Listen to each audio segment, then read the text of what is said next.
വണക്കം. അവതാർ 3 കഴിഞ്ഞ ദിവസം അവതാർ 3യുടെ ഒരു വീഡിയോ ഞാൻ ഇട്ടായിരുന്നു. അപ്പോൾ എല്ലാവരും അത് കണ്ടു കാണും. നമ്മുടെ പാൻഡോറയിൽ അവതാർ 3യിൽ എന്താണ് സംഭവിക്കാൻ പോകുന്നത്, അതിൻ്റെ ഒരു ഔട്ട്ലുക്ക്, റിലീസ് ഡേറ്റ് എന്നൊക്കെ പറഞ്ഞ് നമ്മളൊരു വീഡിയോ ഇട്ടിരുന്നു. ഇപ്പോൾ ട്രെയിലർ വന്നിട്ടുണ്ട്. അവതാർ 3 ഫയർ ആൻഡ് ആഷ്, തീയും ചാരവും. അവതാർ മൂന്നാം ഭാഗം എന്ന് പറഞ്ഞാൽ തീയും ചാരവും. മെയിനായിട്ട് ഞാൻ കഴിഞ്ഞ ദിവസം കഥയുടെ ഒരു ഔട്ട്ലുക്ക് പറഞ്ഞിരുന്നത്, അതായത് ഫസ്റ്റ് പാർട്ടിൽ അവർ ഒഴിപ്പിക്കാൻ വരുന്നു, സെക്കൻഡ് പാർട്ടിൽ ഒഴിപ്പിക്കാൻ വന്നവർ അവതാറായി മാറിയിട്ട് നമ്മുടെ മെയിനായിട്ടുള്ള നടനെയും ആൾക്കാരെയും പിന്തുടർന്ന് പോകുന്നു. മൂന്നാമതേക്ക് വരുമ്പോൾ അവരുടെ ആ ഒരു ലോകത്തുള്ള ഒരു ദൈവമുണ്ട്. അവർ ദൈവമായിട്ട് കാണുന്ന ഒന്നിനെ കുറച്ച് പേര് അത് ഇല്ല, ദൈവം ഇല്ല. അപ്പോൾ അവർ തമ്മിലുള്ളൊരു പ്രശ്നം ഉണ്ടാകുന്നു, ആഭ്യന്തര കലാപം ഉണ്ടാകുന്നു അവതാറുകൾ തമ്മിൽ. അതാണ് അതിൻ്റെ ഒരു ഔട്ട്ലുക്കായിട്ട് ഞാൻ കേട്ടത്. അതുകൊണ്ടാണ് ഞാൻ വീഡിയോ കഴിഞ്ഞ ദിവസം ഇട്ടത്. അപ്പോൾ ഇപ്പോൾ ട്രെയിലർ വന്നിട്ടുണ്ട്. നമുക്ക് ട്രെയിലർ നോക്കാം എങ്ങനെയുണ്ടെന്ന്. പൊളിയായിരിക്കും.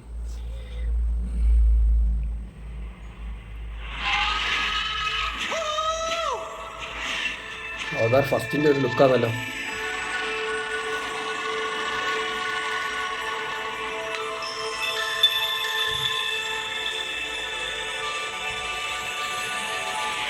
നമ്മുടെ പൂർവികരുടെ ശക്തി എവിടെയുണ്ട്?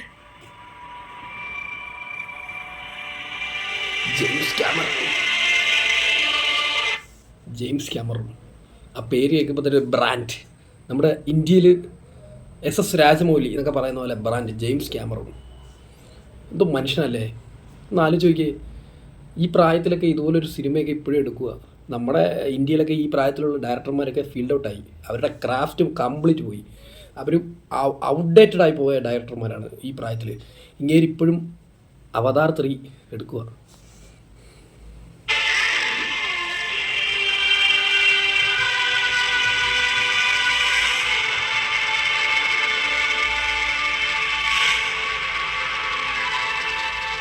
വിഷ്വലൊക്കെ ഇത് എങ്ങനെ എടുക്കുന്നത് സത്യം പറഞ്ഞാൽ എനിക്കൊരു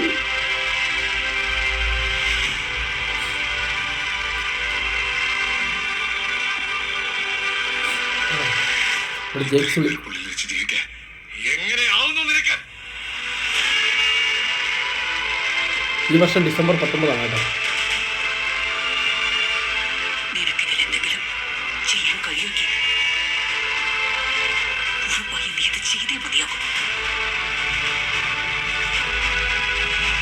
ഇയാളോ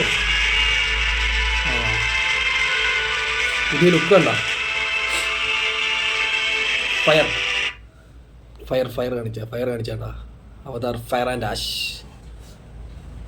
അതൊരു ലുക്കൊക്കെ മാറിയിട്ടുണ്ട്, ചുമപ്പായി കേട്ടോ. ഫയർ എന്ന് പറഞ്ഞാൽ ഇച്ചിരി ചുമന്ന കളറല്ലേ.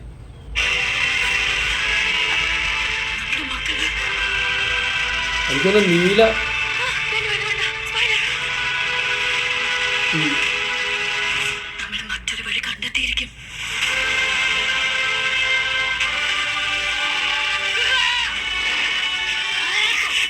നീല നീല അവതാറും ചുമന്ന അവതാറും തമ്മിൽ യുദ്ധമായിരിക്കും. അതാണ് സംഭവം തോന്നുന്നത്.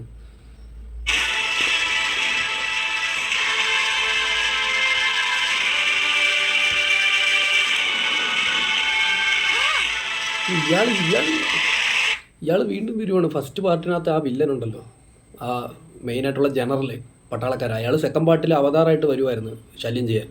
തേർഡ് പാർട്ടിൽ ഇങ്ങനെ ഉണ്ടെന്ന് തോന്നുന്നല്ലോ. അപ്പം കഥ എന്തുവാണെന്ന് സംഭവം വീണ്ടും വന്ന് ശല്യപ്പെടുത്തി എന്താണ് ഒരു നോക്കാം. നിങ്ങളുടെ തമ്പായിക്ക് എങ്ങളുടെ ഊരില് യാതൊരു അധികാരവുമില്ല. ആണ് ഞാൻ ഉദ്ദേശിച്ചതല്ല. അതായത് അവതാറിൽ തന്നെ വേറെ ആൾക്കാരുണ്ട്, അവരുടെ വിശ്വാസങ്ങളും ഒക്കെ ഇവർക്കെതിരാണെന്ന് തോന്നുന്നു. അപ്പം അവർ തമ്മിലുണ്ടാകുന്ന വിഷയങ്ങളാണ്. അതിൻ്റെ ഇടയ്ക്ക് എനിക്ക് തോന്നുന്നു ഈ മറ്റേ വില്ലൻ കയറി വരുന്നതാണെന്ന് തോന്നുന്നു. സംഭവം കണ്ടിട്ട് ഒരു ആവറേജ് ആയിട്ടേ തോന്നിയിട്ടുള്ളൂ. അവതാർ ഫസ്റ്റ് അറിയാലോ, അത് ഏറ്റവും കൂടുതൽ കളക്ഷൻ കിട്ടി. ഇവിടെ സെക്കൻഡ് പാർട്ട് ഇറങ്ങിയപ്പോൾ അത് ഫ്ലോപ്പായിരുന്നു. അത് വലിയ കളക്ഷനൊന്നുമില്ല, വലിയ സെൻസേഷനൊന്നും ആയില്ല, അത്ര തിയേറ്ററിൽ നിന്ന് കളക്ഷനൊന്നും വന്നതല്ല. തേർഡും എനിക്ക് തോന്നുന്നത് ഇതുപോലെ ആയിരിക്കും. നോക്കിക്കോണം, ആവറേജ് സാധനം. ഇത് കണ്ടിട്ട് എനിക്കൊരു ആവറേജ് ട്രെയിലറായിട്ട് ഫീൽ ചെയ്തിട്ടുള്ളൂ. വലിയ സംഭവമായിട്ട് തോന്നിയിട്ടില്ല. റിപ്പീറ്റ് ആയിട്ടുള്ള ഒരേ സാധനം തന്നെ അടിച്ചടിച്ച് വെക്കുക, കുറച്ച് വിഷ്വൽ നമ്മളെ കാണിച്ച് ഇതാക്കാൻ. അത് നമ്മൾ അവതാർ കണ്ടപ്പോൾ അത് നമ്മൾ ലോകത്ത് ആദ്യമായിട്ട് എക്സ്പീരിയൻസ് ചെയ്തതാണ്. അത് വീണ്ടും നമ്മൾ കാണുമ്പോൾ നമുക്കതൊരു വണ്ടറായിട്ട് തോന്നില്ല. അപ്പം ഇച്ചിരി വേറെ വ്യത്യസ്തമായിട്ട് വേറെ എന്തെങ്കിലുമൊക്കെ പുതിയ ഐറ്റംസൊക്കെ കൊണ്ടുവന്ന് ഇതിനകത്തുണ്ടെങ്കിൽ പടം വിജയിക്കും. നമ്മൾ ഇമോഷണലി പിടിച്ചിരുത്തി സെറ്റ് ചെയ്യുമായിരുന്നെങ്കിൽ, ഇത് സെറ്റ് ചെയ്യുവാണെങ്കിൽ നമുക്ക് പടം ഇഷ്ടപ്പെടും. ഇല്ലാത്ത പക്ഷം ഇത് നോർമൽ, ഫസ്റ്റ് സെക്കൻഡ് പാർട്ടിൻ്റെ അത്രയും പോലും കളക്ഷൻ കിട്ടൂല. അത്രേ എനിക്ക് പറയാനുള്ളൂ. പിന്നെ വേറെ എന്താണ്, ഈ ഫോട്ടോ റിയലിസ്റ്റിക് മോഷൻ ക്യാപ്ചർ വെച്ചാണ് ഇത് മൊത്തം ക്രിയേറ്റ് ചെയ്യുന്നത്. ഇത് മൊത്തം ഒന്നും ലൊക്കേഷൻസ് ഒന്നുമില്ല, മൊത്തം ഇവരങ്ങനെയാണ് ക്രിയേറ്റ് ചെയ്യുന്നത്. അപ്പോൾ വിഷ്വൽസാണ് നമ്മളെ പിടിച്ചിരുത്തേണ്ടത്, സ്ക്രിപ്റ്റാണ് നമ്മളെ പിടിച്ചിരുത്തേണ്ടത്. സ്ക്രിപ്റ്റും വിഷ്വൽസും. വിഷ്വൽസ് എന്തായാലും പക്കയായിരിക്കും, മെയിനായിട്ട് സ്ക്രിപ്റ്റ് നമ്മളെ ഇമോഷണലി കണക്റ്റ് ആക്കണം. എന്നാൽ മാത്രമേ ഇത് നമുക്ക് കണക്റ്റ് ആവത്തുള്ളൂ. അപ്പം നിങ്ങളുടെ അഭിപ്രായം ഒരു കമൻറ്റ് ഇട്ടേക്കണേ, ഒരു സബ്സ്ക്രൈബും ചെയ്തേക്കണേ. അപ്പം ഓക്കെ.